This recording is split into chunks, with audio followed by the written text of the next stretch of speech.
I don't know how the hell they're gonna animate a chapter like this when the anime returns.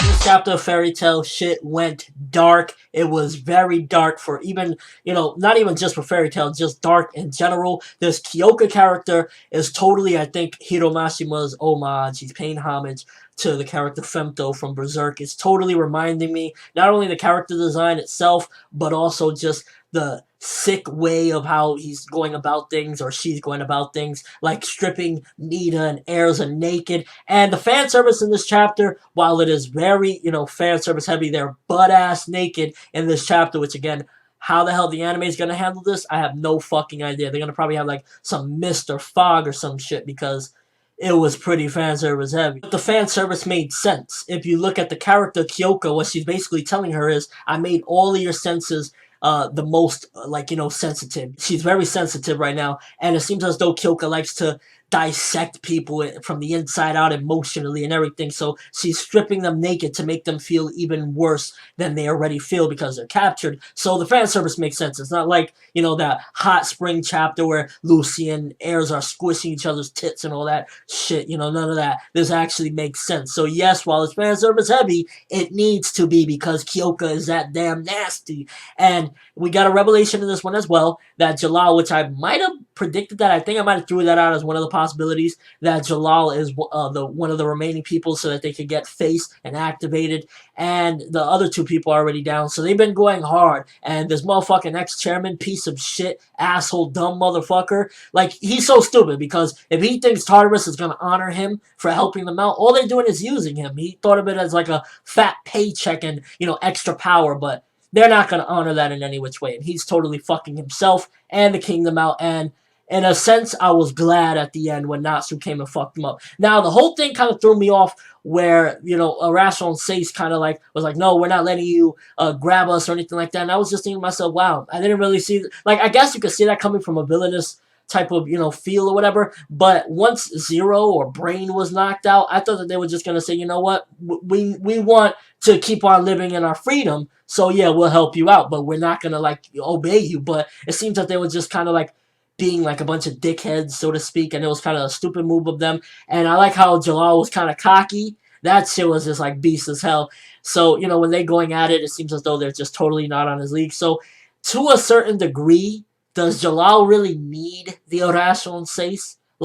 Doran Bolt's letting them out. If 5-on-1, still Jellal is above them, he's gotten to the point where he surpassed them in every which way, then what good are they other than a couple of extra eyes? And I like how he was being kind of an asshole to them as well, exposing their real names, and they were like, oh, don't say those names or whatever. That shit was kind of funny. Couple problems I have with the chapter. First of all, it felt very predictable, and it felt, that Natsu shit again for him to find them. And it makes me think, wow, so his nose is that strong. Why didn't he find loads of other people in different arcs with that nose? Couldn't he just, in a sense, oh yeah, I remember Zerub's smell, let me go find him and fucking put him in the ground and call it a day? So, first of all, that right there is plot, that was kind of a plot device to get him going, and it was just And another thing is just making me fear what's to come regarding just this whole thing of Natsu's there, please don't tell me he's gonna invade and beat everyone in Tartarus down and rescue them.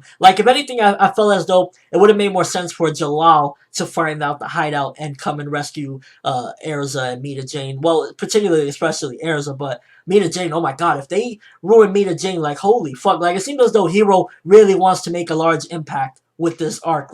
He's having Mita Jane possibly having her body twisted and messed up. Remember last chapter, Elfman strangling Lisana. So he's really going dark. And this chapter proved it. And I loved the dark aspect. But it's just really this Natsu plot device. Natsu has become almost, in a sense, in and of himself, a plot device. He easily uses his nose, bong, in an instant finds them and finds the hideout.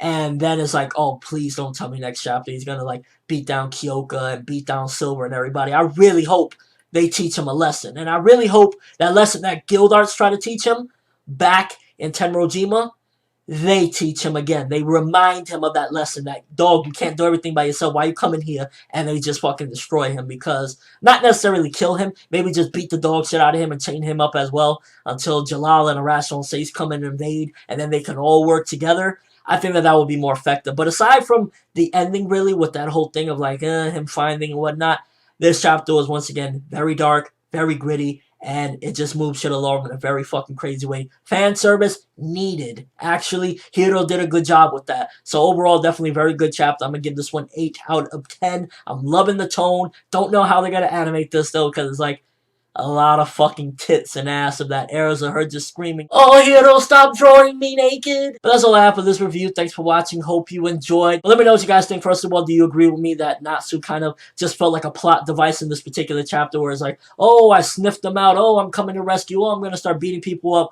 Like, if that goes down where he just beats all of Tartarus, that's going to be fucking pathetic. Like, don't do that. Like, maybe if you want to have him beat up another member or whatever, fine. But they better capture him and chain him up. Because it shouldn't be that one dude from Fairy Tail just destroys the entire Tartarus, regardless of how angry he is. And fan service, needed or not needed, I think it was totally needed, and it really pushes forward this Kyouka character as a true fucking villain, and I'm loving it. ForneverWorld, and as always, people, have an awesome day, and thumbs up for that fucking darkness that Fairy Tail is taking. I'm liking it right now.